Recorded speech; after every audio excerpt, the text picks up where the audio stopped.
Maybe you have already heard about the dust attack on Bitcoin. It is an attack against your privacy, which goal is to identify and track your Bitcoin.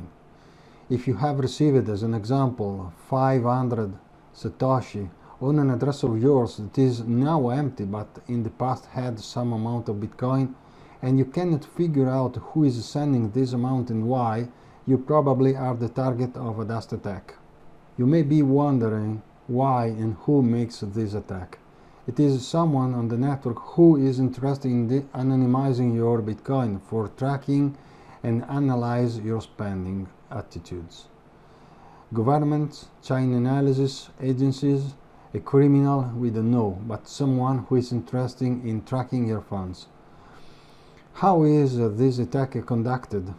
Let's assume you have an old Bitcoin address in which you received a certain amount of Bitcoin in the past. Let's assume 5 Bitcoin. Let's call this address A. Then you sent this amount to a different address, let's say address B, for mixing purposes in order to do coin join. So at this moment the address A comes empty.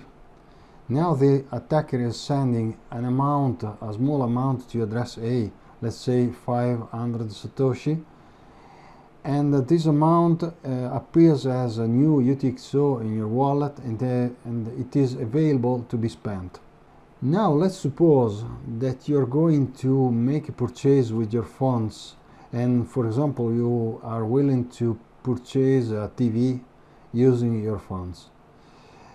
Your wallet will create a transaction and maybe is including this small amount in order to arrive to the total amount you have to pay.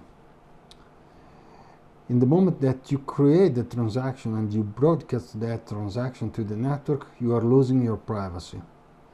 In fact, the attacker now knows that you are the same person who had the famous 5 Bitcoin in the past. The attacker knows this because he can track the small UTXO he sent to you. As you can see, this is not an attack against your security. It is not an attack which goal is to steal your Bitcoin, but is an attack against your privacy.